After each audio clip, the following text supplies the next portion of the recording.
Alright, let's dive straight into the fascinating world of attention mechanisms. We're looking at a paper that explores a more complex form of attention, called Simplicial Attention, and how it can be implemented efficiently using Triton. So, we're all aware of the AI boom, right? Models getting bigger and smarter. But there's a catch. It's like trying to build a skyscraper with only a limited amount of high-quality steel. That steel is our training data.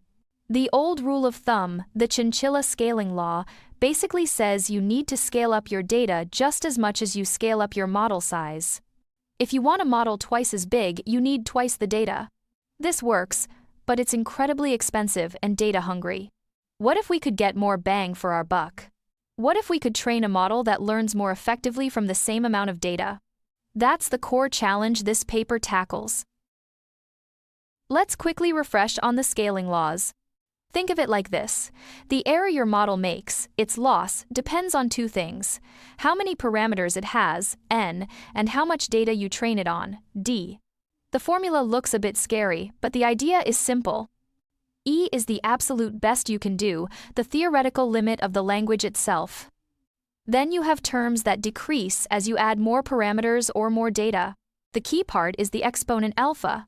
This tells us how fast the model improves as you add more parameters. For standard transformers, the chinchilla folks found this alpha is around 0.49. Now, here's the kicker. Most clever ideas people try, like fancy new architectures or optimization tricks, they might nudge the starting point, E, or change the speed slightly, A, B. But they don't really change the fundamental steepness of that learning curve, the alpha. We need something that fundamentally changes the exponent. Okay, so how do we change the exponent? Let's look at the heart of the matter: attention. Standard transformer attention is pretty straightforward. You have a query vector qi and a key vector kj. Their dot product tells you how important the information at position j is for the current position I. Simple, right? Now, imagine we're not just looking at pairs of positions, but triplets. That's the core idea behind Simplicial Attention. Instead of just qi and kj, we involve another key vector k'(k). The attention score now involves a trilinear product, meaning it's a product of three vectors. The output is then a weighted sum, but this time, the weights are calculated over all possible j and k pairs, and the values are combined using an element-wise product. It's like saying how important is the combination of information from position j and position k for the current position I. This paper uses a neat geometric analogy.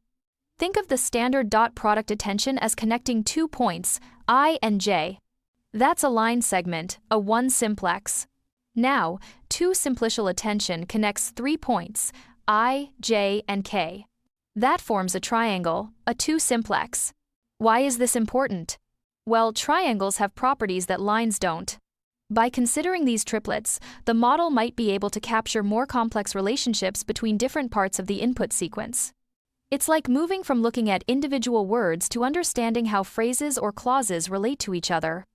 This geometric view helps us understand why this might be more powerful for certain tasks. Now, here's a snag. Transformers need to know where words are in a sentence. That's why we have positional encodings techniques like rotary positional embeddings, ROPE. ROPE works by rotating the query and key vectors based on their position. Crucially, the dot product is rotationally invariant. If you rotate both vectors by the same amount, their dot product stays the same. This ensures the relative distance between words matters. But wait, our fancy new Simplicial Attention uses a trilinear product. Is that also rotationally invariant? Nope. If you rotate all three vectors, qi, kj, k', the result changes. This breaks the nice property of ROPE. So, if we want to use advanced positional encoding, we need a rotationally invariant way to compute this trilinear interaction. Otherwise, the model might forget the word order. So, how do we fix the rotation problem? Determinants. Remember those from linear algebra? Determinants are cool because they are rotationally invariant. Think of the determinant of a 2x2 matrix formed by two vectors A and B. Geometrically, its absolute value is the area of the parallelogram they span. Rotate the vectors, the area stays the same. Similarly, the determinant of a 3 by 3 matrix formed by 3 vectors A, B, and C is the volume of the parallelepiped they span. Again, rotationally invariant. The paper proposes using a sum of determinants of chunks of the query, key, and second key vectors. This sum of determinants form is rotationally invariant. In fact, they prove a theorem showing this specific construction can solve a logic puzzle called Match 3, which is known to be hard for standard attention. While the implementation uses the simpler, non-invariant trilinear form for practical reasons, this determinant-based approach gives us the theoretical foundation for handling position properly. Okay, so two-simplicial attention sounds great, but there's a catch. If you apply it to the entire sequence, the computational cost goes up like O of n cubed. That's way too slow for long texts. Imagine checking every possible triplet in a book. Nightmare. So, we need a practical version. The authors use a sliding window approach. Each query vector Q sub I only looks at a local neighborhood defined by window sizes W1 and W2. It attends to the last W1 keys K and the last W2 keys K prime. This brings the complexity down to O of n times W1 times W2, which is much more manageable. Of course, choosing the right W1 and W2 is tricky. Too small and you lose long-range context. Too big and you're back to quadratic costs. They also used a technique called grouped query attention, GQA, to make the computation even smoother and faster. Now, even with the sliding window, calculating that trilinear product QK prime K is still a bit of a beast. To make it run fast, especially on GPUs, you need clever kernel optimization. The authors built upon the highly efficient flash attention algorithm using the Triton compiler. Their key trick was to break down the complex calculation into steps that GPU hardware can handle well.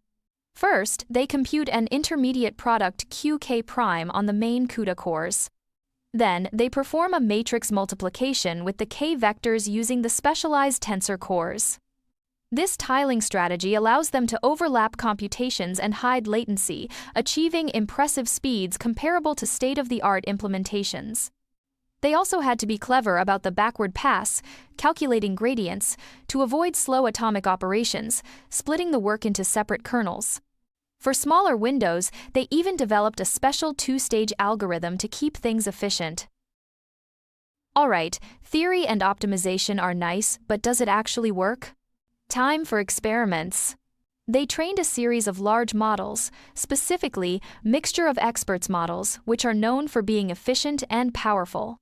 These models ranged from 1 billion to 3.5 billion active parameters. Importantly, they didn't replace all attention layers with the two-simplicial version, they interleaved them, putting one two-simplicial layer every 4 layers. This helps balance the computational load across the model. They used standard training settings like Atom W optimizer and cosine decay learning rate. And crucially, they tested performance on benchmarks that specifically measure reasoning, math, and coding skills, like GSM-8K, MMLU, and MBPP. These are the tasks where traditional transformers often struggle. And the results?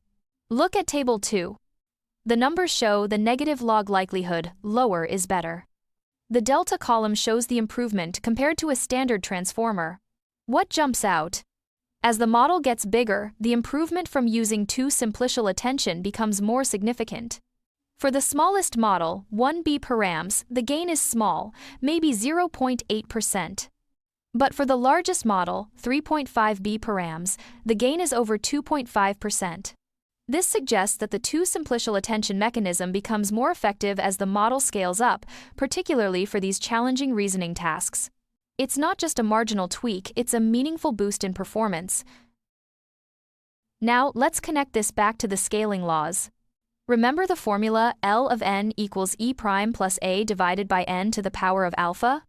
Since they trained all models on the same amount of data, we can focus on how the loss changes with the number of parameters n. By plotting the negative log likelihood against the logarithm of the number of parameters, we should see a straight line. The slope of that line is our alpha. And guess what? Table 3 shows the estimated alpha values. For the two simplicial models, the alpha values are consistently higher than for the standard transformer models across all the benchmarks, especially for GSM-8K, MMLU Pro, and MBPP. This is huge. A higher alpha means the model learns faster and achieves better performance for the same increase in parameters. It fundamentally changes the scaling behavior. So, what does a higher alpha mean in practice? It means that for a given amount of training data, the two simplicial model gets closer to the theoretical limit of performance, that irreducible loss E, much faster than a standard transformer. It's more token efficient. This is exactly what we were hoping for. It suggests that even if you can't scale up your data as much as you'd like, using two simplicial attention might help you squeeze more performance out of your existing data. Of course, the authors are realistic. They point out that their current implementation in Triton is still a prototype. To really unleash the full potential, we need to co-design the algorithm with specialized hardware accelerators, similar to how flash attention was optimized for specific GPUs. To wrap things up, this paper convincingly demonstrates that two simplicial attention offers a tangible advantage over standard dot product attention. It improves performance on critical reasoning, math, and coding tasks, and crucially, it does so by changing the fundamental scaling law, leading to a higher exponent alpha. This makes it potentially more effective when data is scarce, a very real-world constraint. The bigger the exponent increase, the more valuable it becomes for harder problems.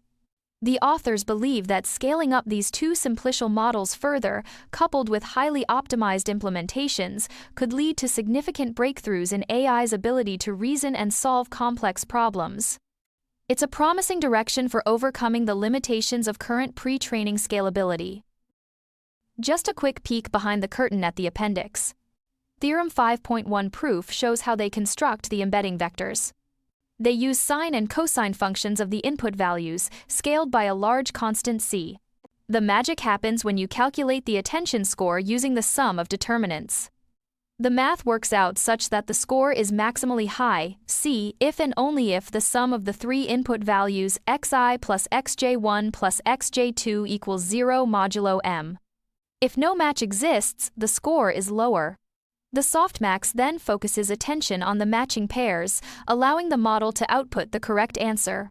It's a beautiful example of how mathematical properties can be encoded into the attention mechanism. And finally, a glimpse at the code. Listing 1 shows the forward pass kernel in Triton. You can see the auto-tune decorator, which tries different configurations to find the fastest execution. It implements the tiling strategy we discussed, loading data in blocks, performing calculations, and storing results. Listing 2 and 3 show the backward pass kernels, which are even more complex due to the gradient calculations. You can see the careful handling of memory access, masking, and the decomposition of the gradient computation into multiple passes to avoid bottlenecks. This is the nitty-gritty of making these advanced algorithms run efficiently on real hardware. That wraps up our deep dive into two simplicial attention. It's a fascinating exploration of how extending the basic attention mechanism can lead to significant improvements in performance and efficiency, particularly for complex reasoning tasks. Thanks for listening.